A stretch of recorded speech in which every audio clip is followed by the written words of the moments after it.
So Abraham called that place, "The Lord will provide."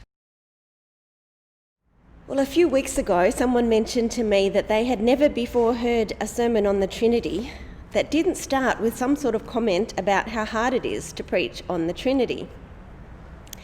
Well, my reply was that I actually really enjoy preaching on the Trinity, but there are some Bible passages that I find really daunting. And here we are this morning, Genesis 22, 1 to 14, a passage that I find probably among the most daunting passages to preach on. And this is one that's reasonably well known outside the church, and so this is one that people will often say to Christians, how could you possibly trust a God who would do that? And how do we respond to that? How can we trust a God who would do that? It helps, of course, to know that God never intended for Isaac to be sacrificed, and the reader is told right at the beginning that this is a test. But even so, to put a father and son through so much trauma for the sake of a test, how can we trust a God who would do such a thing? Well, when we feel uncomfortable about a Bible passage, we can do one of two things. We can ignore it, or we can take a deep breath and take a closer look. And you guessed it, we're not going to ignore it. But I do want to say this morning that there may be people here who are not ready to look closely at this passage.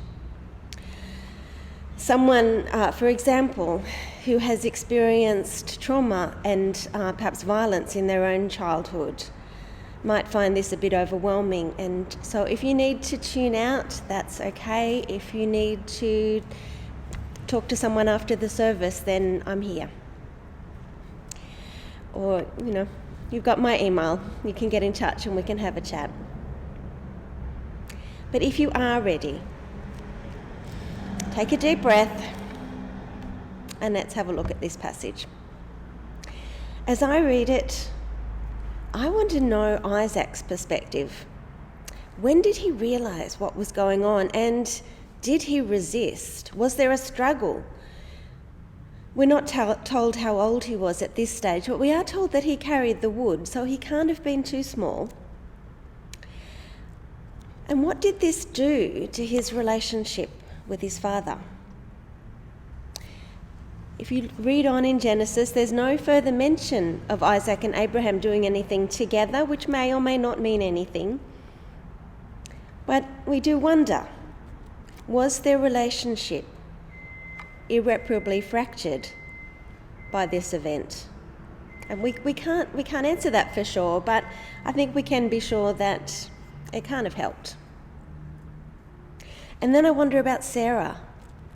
Obviously, she wasn't told what was going to happen before Abraham and Isaac left, but did she find out later? Did Abraham ever tell her? Did Isaac tell her? And if she did find out, I think we can guess her reaction, and that would have been pretty much the same as any mother listening to this. Or maybe even more extreme, because she had waited so long for this only son. And then I wonder about Abraham. I sense a weariness in him here. He's flat and passive. He just does as he's told without any reaction or objection. And remember, this is the man who just back in chapter 18 had a stand-up argument with God over the destruction of a city. And here his own son is going to be destroyed, and he says nothing. You'll remember from last week that Abraham has in fact already sacrificed one son, Ishmael. And I wonder how much that was weighing on him at the time. God says, take your son, your only son Isaac, the son who you love, But Isaac isn't his only son. Ishmael is also his son, but he has sacrificed Ishmael. So even though Ishmael has managed to survive because God rescued him, Abraham has no right to consider himself Ishmael's father anymore. And I wonder if guilt over his treatment of Hagar and Ishmael led to his apparent depression in this story. Or perhaps he blamed God for the loss of Ishmael, so that when God asked him to sacrifice Isaac, he thought, well, yeah, that's the sort of thing God does. That's the sort of thing God asks of those who follow him.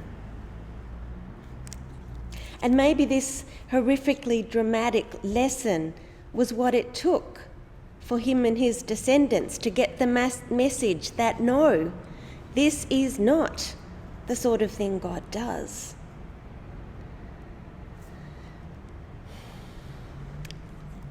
And we're approaching here, I think, the heart of the problem. Abraham is held up as an example of faith.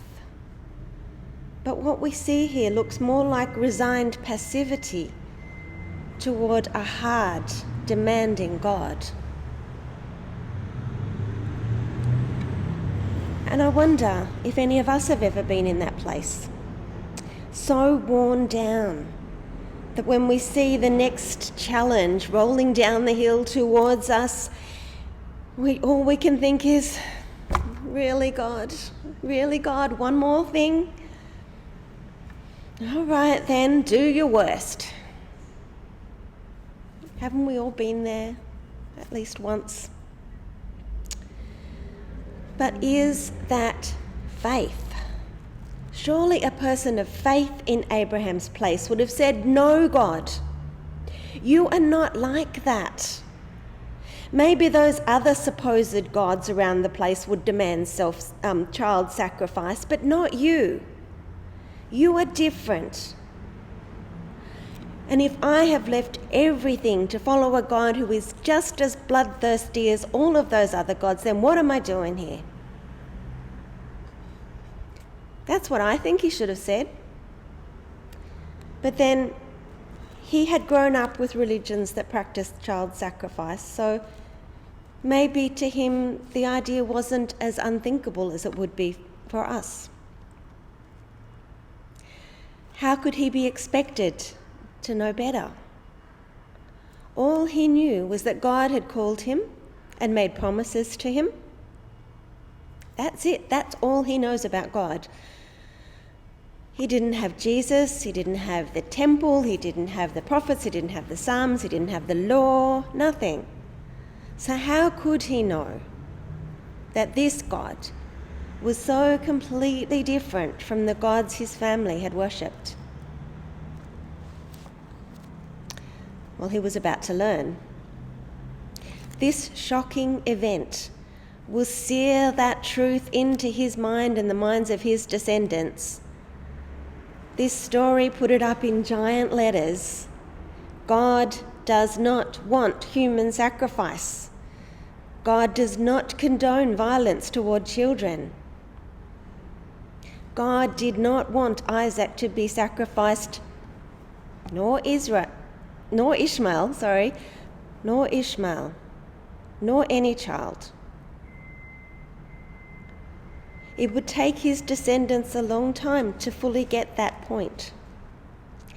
You might recall the horrific story of Jephthah in the book of Judges. He decided for no good reason that God wanted him to sacrifice his daughter. That was several centuries down the track from Abraham, and we look at that story and we think, surely they've got this by now. And to some extent they have, but somehow it was still not unthinkable for them. God was calling these people out of a religious environment in which it was understood that the gods need humans to satisfy their needs, and that gods actually got hungry and actually fed on sacrifices, including human sacrifices. Abraham was called out of that way of relating to the gods and into a relationship with the God who has no needs and who passionately hates all forms of violence.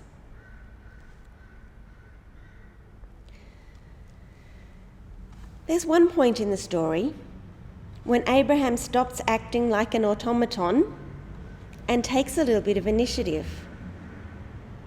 After God stops him from sacrificing Isaac, Abraham looks up. And that is significant in itself, a sign perhaps that he's coming out of his depressed state. He looks up and he sees a ram caught in a thicket and decides to sacrifice that instead of Isaac.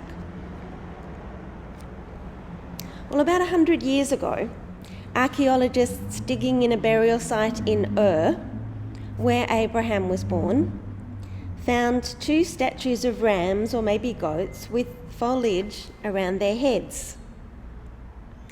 Now, the connection may be tenuous, but it is possible that this was a well-known religious image that he grew up with, and that therefore by sacrificing this ram, he is symbolically sacrificing the ideas about God that he had grown up with. Perhaps it took a harrowing event like this one to begin to change Abraham's family, to change their minds about God. Isaac may or may not have ever forgiven his father, but he would never forget the day when God said a dramatic no to child sacrifice. And neither would his descendants, even to today.